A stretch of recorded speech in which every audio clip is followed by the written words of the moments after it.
네, 어제 트럼프 미국 대통령의 연설 이후 미국은 이란 교량을 공습했습니다. 이란은 미국이 치욕 속에 항복할 때까지 전쟁은 계속될 거라고 항전 의지를 강하게 드러내고 있는데요. 종전과는 점점 멀어지는 듯한 중동 상황 전문가와 짚어보겠습니다. 김혁 한국외대 페르시아어 이란학과 교수 나오셨습니다. 어서 오십시오. 안녕하십니까? 안녕하십니까? 예.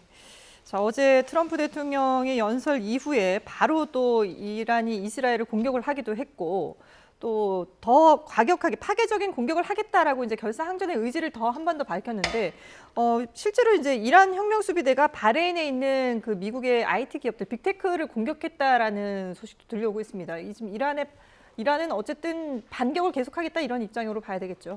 뭐 미국과 이스라엘이 지속적으로 공격을 하는 한에는 지속적으로 거기에 지금 뭐 기존과 동일하게 반응을 하겠다라고 해석을 좀 해봐야 될 것 같습니다. 예. 근데 이제 이게 어쨌든 트럼프 대통령이 그 기한을 설정을 했었던 게 일단 4월 6일이라는 이제 시간이니까 한국 시간으로는 4월 7일이 이제 될 것 같고요.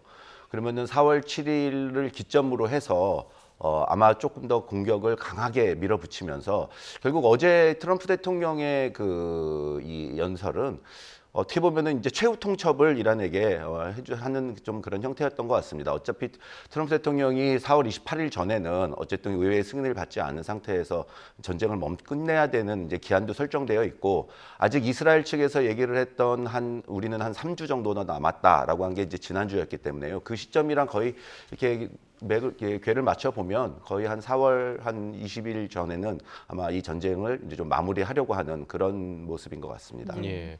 자, 트럼프 대통령이 뭐 석기 시대라는 표현까지 쓰면서 지금 위협을 가하는 그런 연설을 했는데 결국 미국이 테헤란 인근에 대형 교량을 공습을 했더라고요. 그러니까 미국의 주장과 또 이란의 주장이 또 이 교량과 관련한 주장이 좀 다른데 중요한 교량입니까? 어떻게 좀 보세요? 그 위치적으로는 굉장히 중요한 그 요량이 맞습니다. 이게 테헤란의 이제 서부에 있는 쪽이거든요. 서부에 있는 캬라즈라는 곳인데요. 어떻게 보면은 이제 우리에게는 그냥 분당, 일산 이 정도 되는 굉장히 큰 규모입니다. 주거 지역이고요. 보통 이제 그쪽에서 테헤란으로 출퇴근을 굉장히 많이 하고 또 이제 그 카라지 지역은 또 그 위성 도시긴 하지만 거기에 이제 공업 시설들이나 이런 자동차 공장 이런 것들이 거기에 배치가 되어 있습니다. 근데 그거보다도 더욱 더 중요한 게 지금 테헤란이 인구가 대략 한 1,200만 정도 되는데 한 600만, 700만 정도는 지금 이제 전쟁 초기부터 피난을 좀 가 있는 상황입니다. 그 이제 피난을 가 있는 곳이 어디냐면은 이제 테헤란 북부에는 알보르즈 산맥이라고 있습니다. 그래서 그 산맥을 넘어가면 이제 카스피해거든요.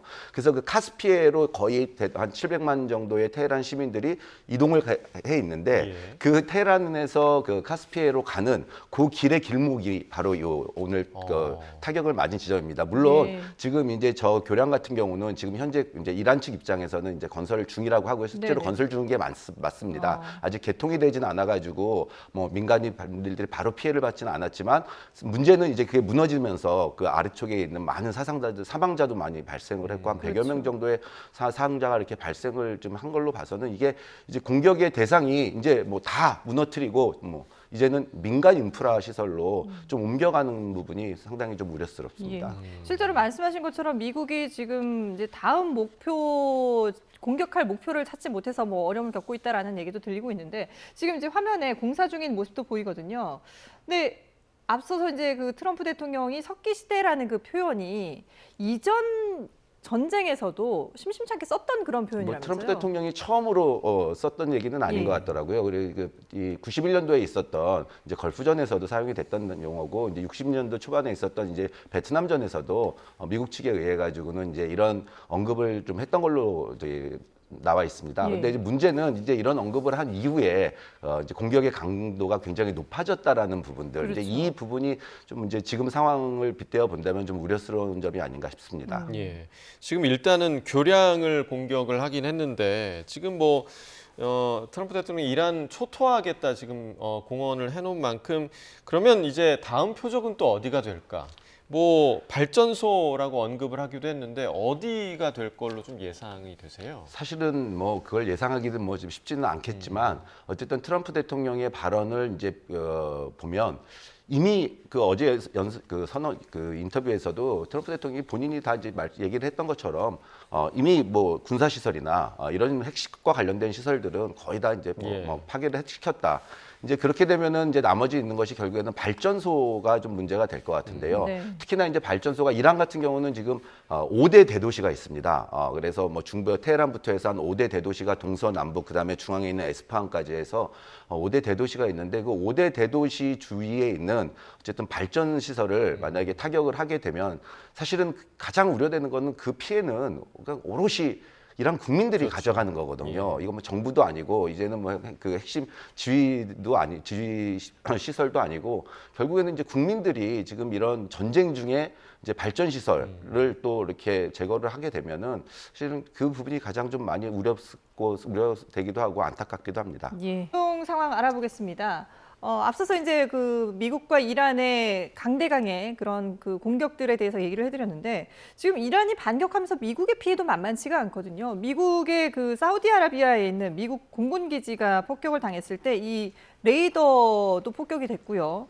그리고 2천억 원이 넘는 사드 요격 체계 레이더까지 피해를 입었다고 해서 지금 금액들이 어마어마하게 나오고 있는데 이러면은 트럼프 대통령도 상당히 좀 부담을 가질 수밖에 없지 않을까 싶은데요. 좀 가졌으면 좋겠습니다. 그 부담을 좀 가졌으면 좋겠는데요. 이제 문제는 이제 앞서 말씀드린 것처럼 이제 이란에 있는 이런 발전 시설 이런 것들을 공습을 하게 되면 이란이 또 거기에 대한 대응을 할 거거든요. 그렇죠. 그러면 이제 이란 내에서의 이런 피해도 우려스럽지만 이제 거기에 대한 1대1 공격을 해가지고 이제 중동 그 권역에 있는 뭐 지금 GCC 국가들을 타겟으로 해가지고 발전 시설 까지 다시 공격을 하게 된다면 사실은 뭐 중동 전체로 굉장히 뭐 이 혼란이 더욱더 가중되는 상황이 될 것 같습니다. 네. 그리고 이제 뭐 이란 측에서 어떤 그런 결정을 내리는 상황까지는 좀 가면 안 되겠지만 실질적으로 이제 중동 지역에서 가장 무서운 게 담수화 시설이거든요. 네. 특히나 그런 카타르나 이런 지역은 담수 시설에 100%를 의존을 하기 때문에 만약에 이제 이란 뭐 끝까지 밀어붙인다, 미국이 끝까지 밀어붙인다 그러면은 지금 이란의 전력도 오늘 뭐 나온 자료에 그 미국에서 있는 정보부서의 자료에 따르면 아직도 이란의 전력이 한 절반 정도는 그대로 건재하다라고 이렇게 나와 있기 때문에 충분히 이란으로서는 그런 타격을 2, 3주 내에는 어쨌든 방어를 할 수 있는 상황이라서 사실 그건 이란 내부의 문제뿐만 아니라 다시 한 번 더 이제 중동 지역 전체가 좀 혼란에 빠질 수 있는 우려 그리고 이제 그런 것들이 결국에는 우리 경제에도 이렇게 좀 타격을 좀 계속 줄 수 있는 것들이 좀 예상이 됩니다. 네. 우리가 그 저항의 축으로 부르는 그 이란의 대리 세력들의 공습도 지금 이어지는 것으로 계속해서 보도가 나오고 있는데 어제 트럼프 대통령의 그 연설이 그 발언이 이 대리 세력의 저항 의지도 좀 타오르게 했다 이렇게 볼 수도 있을까요? 어떻게 좀 보세요? 사실 저희가 지금 이제 언론에서도 계속 이란과 미국 간에서 이제 전쟁을 지금 집중적으로 조명을 하고 있는데 지금 이 순간에도 이스라엘은 레바논 남부를 끊임없이 공격을 하고 거기서 더 많은 사상자가 발생을 하고 있습니다. 예. 또 게다가 이제 그 뭐 미국이 어쨌든 강하게 공격을 예시를 하고 그리고 호르무즈의 지금 봉쇄는 전혀 풀려 있지 않고 좀 이런 부분에서 결국에는 지상전 투입이라는 아직 그 뭐 숙제도 풀어야 되는 숙제도 남아 있는 상황이지 않습니까? 이제 예. 이러다 보니 아무래도 이제 후티 반군이라든지 이런 쪽에서 뭐 홍해를 또 좀 점령을 할 수 있는 좀 그런 가능성도 있는 것 같습니다. 예. 말씀하신 것처럼 이제 홍해를 만약에 봉쇄를 하게 되면은 이거야말로 이제 또 다른 그 전쟁의 여파가 이어지는 게 아닌가 싶은데요. 어떻게 보세요? 사실 그 바벨만데부 해협이 만약에 봉쇄가 또 된다라고 하면은 좀 호르무즈와는 좀 다를 수 있을 것 같습니다. 호르무즈는 어쨌든 원유 중심의 이런 그 수송로라고 보면은 그 홍해 바벨만데부 같은 해협 같은 경우는 뭐 원유는 한 12% 정도, 한 LNG 한 12% 정도. 그리고 이제 문제는 거기는 그냥 컨테이너선, 상선이라고 하죠. 컨테이너선들이 한 30%전 세계 물동량이 한 30%가 되고요. 그리고 이제 저희 그 이제 우리나라 입장에서는 이제 가장 우려스러운 게 유럽으로 가는 물동량의 90% 이상이 지금 그 홍해를 활용을 해서 가고 있기 때문에 만약에 전선이 바벨만데부까지 그 좀 확장이 된다. 그러면 사실은 우리 경제에 끼치는 영향은 엄청나게 클 것 같습니다. 호르무즈 해협과는 비교할 수 없는 부분이 또 될 다른 수 있다. 부분에서의 이런 수출 뭐 길이 막히게 되면 결국에는 이제 남아프리카 공항으로 이제 희망봉으로 돌아가야 되는데 그렇게 되면 물류비 상승 등을 좀 비롯해서 굉장히 많은 혼란이 초래될 것 같습니다. 이렇게 이제 홍해까지 만약에 봉쇄를 하게 된다면 큰 위험이 도사리고 있는데 이렇게 저항의 축까지 지금 계속해서 지금 공습을 하고 있는 상황에서 미국은 중동 지역에 계속해서 지금 병력을 전력을 늘리고 있는 상황입니다. 전략 자산을 끊임없이 좀 투입하고 있는데 저희가 그 화면 함께 좀 보시면서 좀 설명을 좀 드리겠습니다. 자, 지금 그 보고 계신 화면이요. 저희가 AI로 구현을 해본 미국의 무기인데 워트호크, 홍멧돼지로 불리는 A-10 공격기입니다. 이미 지금 중동 지역에 12대가 배치가 돼 있는데 18대가 추가로 중동으로 향하고 있습니다. 도합해서 이제 30대가 되겠죠.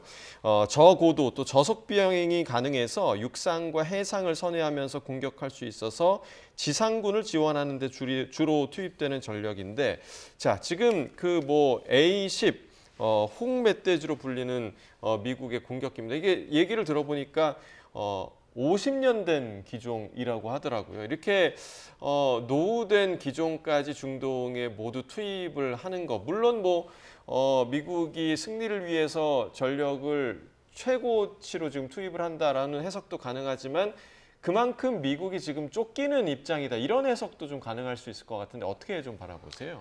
이란의 전력이 소진되지 않은 상황에서 결국에는 이제 미국 측에서도 지금 지속적으로 뭐 탄도미사일과 드론의 요격 시스템에도 지금 계속 방공망의 문제가 발생을 하고 있지 않습니까? 예. 물론 이제 트럼프 대통령은 이제 90%를 제거하고 이제 모든 부분이 다 이란은 아무 해군도 없고 공군도 없다, 탄도미사일 능력도 거의 소진됐다라고 얘기를 하는데 사실은 지금 또 현장에서 발생하는 일들은 지속적으로 또 중동 지역에 대한 그런 걸프 국가에 대한 반격을 지금 하고 있다라는 거는 사실은 뭔가 지금 혼선은 분명히 있는 것 같습니다. 트럼프 네. 대통령의 발언과 그리고 지금 트럼프 대통령은 이제 한 90% 정도 한 12,000곳 정도를 이제 타격을 했다라고 이제 국방부에서 발표를 했는데 90% 정도의 탄도미사일을 소진을 시켰다라고 하는데 그럼 90%라는 게 과연 모수가 지금 나와 있지 않지 않습니까? 계속 90%는 2주차부터 계속 90%라는 예. 얘기를 했었는데 사실은 그렇다면은 진전이 없다라고도 볼 수가 있을 것이고요. 그리고 또 실제로 계속 반격을 하고 있는 상황으로 봐서는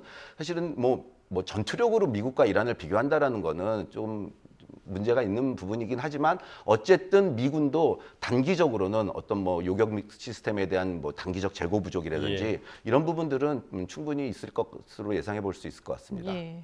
어쨌든 뭐 무기 재고가 남아있다 하더라도 빨리 좀 전쟁이 끝났으면 하는 그런 바람을 가져보는데요. 이런 가운데 이란 최고 지도자인 모즈타바가 SNS를 통해서 성명을 또 발표를 했습니다. 역시 이번에도 이제 얼굴은 드러내지 않고 목소리도 나오지 않은 상태에서 메시지를 밝혔는데 그 내용이 이슬람 공화국의 날 그리고 자연의 날을 맞아서 나무 심기를 강조하면서 아버지 하메네이의 사진을 공개를 했거든요. 물론 이제 뭐 이란 그 미나브 여자 초등학교에 대한 미국 폭격에 대해서 비난을 하긴 했습니다만은 이 전쟁 중에 갑자기 나무 심기를 하자고 이렇게 한 거는 어떤 의도라고 봐야 될까요? 그게 이제 3월 21일이 이란의 신년 노루즈입니다. 예. 그리고 노루즈로부터 13일이 되는 날이 이제 이란의 그 시즈다 베다르라고 해가지고요. 우리로 치면 식목일 같은 날입니다. 예. 그래서 어제 그런 이제 식목일 기념을 하는 행사였고 그 교량이 무너지는 그 화면을 아마 이 방송에서는 나오진 않았던 것 같은데 교량이 무너지는 화면을 그러니까 이란 국민들이 촬영을 해가지고 아마 올렸던